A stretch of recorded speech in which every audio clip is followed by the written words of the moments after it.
प्यारे बच्चों, क्या आपको क्लास 9th की थ्योरम 10.8 में कंफ्यूजन है? क्या आपको इसका प्रूफ नहीं आता या फिर आप इसको अभी तक विजुलाइज नहीं कर पाए हैं?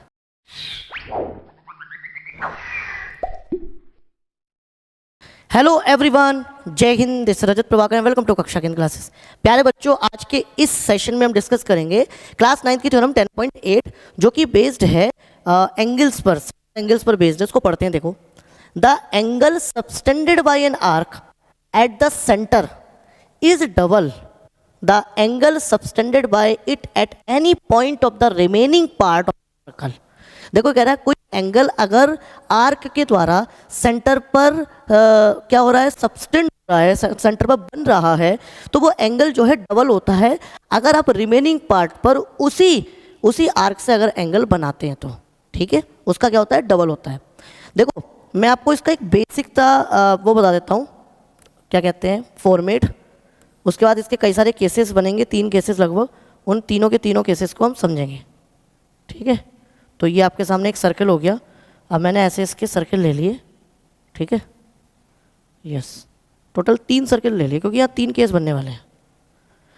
देखो, वो क्या रहा है, वो ये कह रहा है कि अगर आपने आर्क के द्वारा, ये आर्क है, आर्क के द्वारा जो सेंटर पर बना एंगल है, ये सेंटर पर एंगल बना है, वो रिमेनिंग पार्ट पर बने एंगल का क्या होता है, पहली बात तो रिमेनिंग पार्ट पर बने एंगल का क्या होता है, डबल होता है। सेंटर पर बना एंगल रिमेनिंग पार्ट पर बने एंगल का डबल होता है। देखो, पहला केस तो ये है कि जो आपकी ए बी आर्क है वो माइनर आर्क है। क्या है, माइनर आर्क है। ये आपका सेंटर हो गया, ये आपका ए हो गया। दूसरा केस क्या एग्जिस्ट करेगा कि ये जो है सेमी सर्कल में बनाओ। किस पर बनाओ, सेमी सर्कल में। ठीक है, ये सेमी सर्कल है, अंडरस्टूड। ऐसे करके आपका ये बना हुआ है। दिस इज ओ, ए से मत लो, इसको लो ए बी, और ये हो गया सी, इसको सी मान लेते हैं। ठीक है, ये सी हो गया जी, सी हो गया है। ऐसे ही आपका एक, तो यहाँ पर ए बी माइनर आर्क है, चेक कर लो, ये माइनर आर्क है। यहाँ पर सेमी सर्कल है ए बी, और यहाँ पर भैया मेजर आर्क। देखो ऐसे, लुक एट हियर। तो ये वाला एंगल होगा। ये हो गया आपका ए बी, ये हो गया आपका सी, ये हो गया आपका सेंटर। अंडरस्टूड है? क्या आपको मेरी बात समझ में आ गई? अंडरस्टूड है? तो देखो, आपको प्रूफ क्या है, ये जो सेंटर पर एंगल बन रहा है ना, ये रिमेनिंग पार्ट पर बने एंगल का डबल होगा। यानी कि अगर ये 30 डिग्री है तो ये 60 होगा, ये अगर मान लो 90 है तो 180 होगा, मान लो ये 120 है तो कितना होगा, 240 होगा। इस तरीके से इसको प्रूफ करना है। तो देखो, यहाँ पर क्या है, ए बी क्या है, माइनर आर्क। ये बच्चों को समझ में नहीं आता है, इसलिए मैं इसको बहुत डिटेल में समझा रहा हूँ। यहाँ पर ए बी क्या हो गया, ए बी सेमी सर्कल। ठीक है, और यहाँ पर ए बी देखो, चेक करो क्या है, साफ दिख रहा है आपको, मेजर आर्क है। ए बी क्या है बेटा, मेजर आर्क है। अंडरस्टूड? इतनी बात आपको समझ में आ गई, क्लियर हो गई इतनी बात? चलो, अच्छा, अब आते हैं मुद्दे की बात कि हम इसको प्रूफ कैसे करेंगे। प्रूफ करना बहुत आसान है। हमने इसको ज्वाइन कर दिया, लेट्स से मैंने ये वाला कलर ले लिया, हमने इसको इससे ज्वाइन कर दिया। ठीक है, और ऐसे करके इसमें मिला दिया, इसको एक्सटेंड कर दिया, सेंटर से होकर गया, और आगे किस पॉइंट पर कट किया, डी पॉइंट पर कट किया, है ना। ऐसे इसको आपने बढ़ा दिया, डी पॉइंट पर कट किया उसने, ऐसे आपने इसको किस पर, डी कट किया। अब हम क्या लगाएंगे, एक्सटीरियर एंगल प्रॉपर्टी लगाएंगे। ध्यान से देखो, देखो ध्यान से, बहुत कॉन्शियस होकर आप देखेंगे, बहुत इजी क्वेश्चन है। ये वाला एंगल, एक्सटीरियर एंगल, इन दोनों एंगल के सम के बराबर। ठीक है, पहले एक केस में समझ लो, बाकी केस आप खुद ही कर लोगे, इतनी बड़ी फर्स्ट और सेकंड केस सेम ही है, मैं आपको विजुलाइज करा दूंगा। ये एक्सटीरियर एंगल है, इन दोनों के सम के बराबर, लेकिन ओ ए और ओ सी क्या है, रेडियस इक्वल है, तो इसका मतलब ये दोनों एंगल भी इक्वल हो गए। तो इसका मतलब ये जो ए ओ डी एंगल बना है वो एक्चुअली किसके इक्वल हो गया, एंगल ओ सी ए का डबल, क्योंकि ये भी इक्वल है, डबल हो गया। ऐसे इधर बी ओ डी मिल जाएगा, किसका डबल हो जाएगा, ओ सी बी का। इन दोनों इक्वेशन को ऐड कर दो तो ये बन जाएगा आपका। क्लियर है? प्रूफ हो गया भाई, ए ओ डी और बी ओ डी को मिलकर ए ओ बी बन गया, और डबल करने पर क्या हो जाएगा, ए सी बी हो जाएगा, एंड दैट्स ऑल, प्रूफ हो गया। ऐसी ये केस है, ऐसी ये केस है, ऐसी केस है, तीनों केस आपके सेम इसी तरीके से एग्जिस्ट करेंगे। तो समझ लो और हैव अ लुक। यहाँ पर देखो, गिवन दिया है, गिवन यहाँ पर तो there is a circle, circle में कुछ नहीं गिवन है, A B is a minor arc, बस यही गिवन है। ठीक है, लिखा है in circle with centre O, circle जो सेंटर ओ है, ठीक है, having A B as an arc given है बस। ठीक है, अब आगे क्या है, टू बी प्रूफ्ड। क्या सिद्ध करना है आपको इसमें?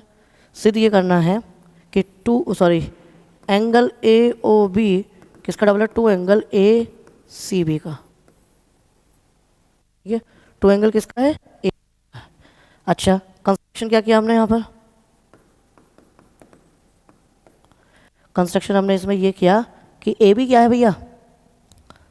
Late join A to B, A से बी को आपने ज्वाइन करा दिया। ठीक है, ए से आपने बी को किसका करा दिया? ए से बी को ज्वाइन करा दिया, दैट्स ऑल। अब ए से बी को आपने ज्वाइन करा दिया और एंड क्या किया? Draw a line from C to D through centre O. ठीक है, क्लियर है? अब इतनी बात समझ में आ गई, अब आप अपना आराम से तसल्ली प्रूफ कीजिएगा। ठीक है, जो मैंने आपको समझाया अभी, देखो इस वाले ट्राइंगल में देखो। ठीक है, इन ट्राइंगल ए ओ सी में क्या जानते हैं? Angle A O D exterior angle किसके इक्वल है? Angle O A C plus angle O C A. ऐसी ये आप सी में, ये केस फर्स्ट में हो गया, केस फर्स्ट। ऐसी केस सेकंड में क्या होगा? एंगल ए ओ डी बराबर क्या होगा? सेम ही होगा, इसको लिखने की कोई आवश्यकता नहीं है मेरे हिसाब से, तो क्योंकि नाम भी सेम ही है तो ऑल केस में ये एग्जिस्ट करेगा। इसको आपने इक्वेशन मान लिया। हम जानते हैं angle O A C equal to angle O C A. O A C O C A के इक्वल है, इसका मतलब क्या है? क्या है? क्या है? O A C O C B के इक्वल है, because O A and O C are radius. ठीक है, रेडियस है तो इसमें आप पुट कर दो, एंगल ए ओ डी बराबर किसका आ गया? देखो एंगल ओ ए सी की जगह क्या लिख दो? Angle O C A plus angle O, तो ये आ गया एंगल ए ओ डी बराबर two angle O C A. Equation number क्या हो गई भैया? फर्स्ट। ठीक है, फर्स्ट हो गई कि सेकंड हो गई? सेकंड हो गई। चलो, ऐसी अगर आप ध्यान से देखोगे, सिमिलरली, सिमिलरली का इस्तेमाल करेंगे हम यहाँ पर। सिमिलरली का इस्तेमाल ऐसी आएगा एंगल बी ओ डी। ठीक है, सेम आप इधर वाले ट्राइंगल ले लो, in triangle O B C में ये कौन सी प्रॉपर्टी से आया था पता ना? एक्सटीरियर एंगल प्रॉपर्टी, मैंने अभी रिपीट भी किया था आपको। ठीक है, चलो, एक्सटीरियर एंगल प्रॉपर्टी से आया था। ऐसी सिमिलरली बीओडी किसके इक्वल आ जाएगा? टू एंगल किसके? ओ सी बी के। कैसे? एक्सटीरियर एंगल प्रॉपर्टी से। ये बन गई equation number third.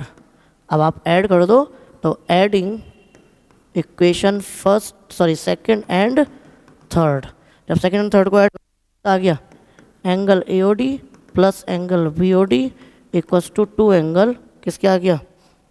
O C A plus two angle O C B. तो क्या हो गया? देखो A O D plus B O D जो हो गया एंगल ए ओ बी हो गया। ठीक है, ऐसी two angle O C A two angle O C B, तो कॉमन ले लो, कितना आ गया? Angle A C B, angle A C B. और यही हमें प्रूफ करना था। Got the point? यही हमको क्या करना था बच्चों? प्रूफ करना था। क्लियर है?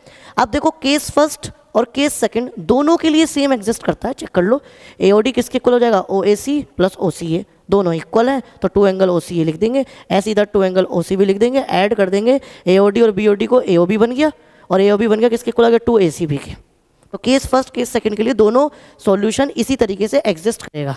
ठीक है, अब आ जाओ केस थर्ड। केस थर्ड कुछ नहीं देखना, यहां आकर जब आप एओडी और बीओडी जोड़ेंगे, देखो मैं यहाँ पर आपको दिखा भी देता हूँ, बाद में उसको देंगे। ठीक है, यहाँ लिखेंगे 4 4 both case first and second, ये दोनों केसेस के लिए एग्जिस्ट कर रहा है। फॉर केस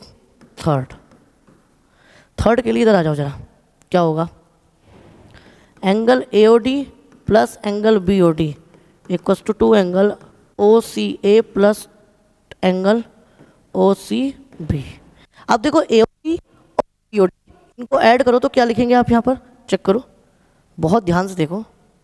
देखो AOD और BOD एक्चुअली हम AOB नहीं लिख सकते, उसको मैं लिखना पड़ेगा रिफ्लेक्स AOB। तो लिखेंगे रिफ्लेक्स एंगल AOB किसके इक्वल है, 2 एंगल किसके इक्वल है, ACB की। That's all. ध्यान से देखो, ये प्रूफ हो गया 2 एंगल ACB। क्लियर है बात, समझ में आ गई बात, तो ये हो गया 2 एंगल ACB। ठीक है, तो मुझे लगता है आपको ये प्रूफ बहुत अच्छे से समझ में आ गया होगा। ठीक है, बस आप यहाँ पर ध्यान रखना, यहाँ पर केस फर्स्ट और सेकंड के लिए तो AOB 2 ACB आएगा, लेकिन अगर मैं बात करूँ, मैं थोड़ा सा स्पेस देके लिख भी देता हूँ ताकि आप बिल्कुल भी कंफ्यूज ना हो। बहुत बढ़िया, अति उत्तम विचार। यहाँ पर ये केस फर्स्ट और सेकंड के लिए तो एग्जिस्ट कर रहा है, केस फर्स्ट एंड सेकंड। आगे इधर देखो, 4 केस थर्ड, आप यहाँ पर इस तरीके से लिखेंगे, रिफ्लेक्स ऑफ एंगल AOB किसके इक्वल है, 2 एंगल ACB के। ठीक है, चलिए फटाफट आप इनर बोर्ड में समझ लीजिएगा। ठीक है, इनर बोर्ड में क्या दिया गया है, इनर बोर्ड में ध्यान से देखोगे तो क्या दिया गया है बेटा, यहाँ पर आप एक बात ध्यान रखो, अगर आपकी किसके द्वारा एंगल बन रहा है भैया, ये आर्क के द्वारा, अगर आर्क के द्वारा सेंटर पर एंगल बनना है तो रिमेनिंग पार्ट पर बने एंगल का भैया सिंपल सी बात है वो डबल होगा। ठीक है, मैं आपको फिर बता रहा हूँ, अगर ये 30 डिग्री है तो सेंटर पर एंगल 60 डिग्री होगा। ऐसे ये सेंटर पर एंगल है, ठीक है, 50 डिग्री, तो ये हो जाएगा भैया 25 डिग्री। क्लियर है बात, मेरी बात आपको समझ में आ गई, अंडरस्टूड है। आई होप आपको ये थ्योरम बहुत अच्छे से विजुलाइज हुई होगी। ऐसी और इन्फॉर्मेटिव और मजेदार वीडियोस के लिए जुड़े रहिए हमारे यूट्यूब चैनल कक्षा के साथ। जय हिंद।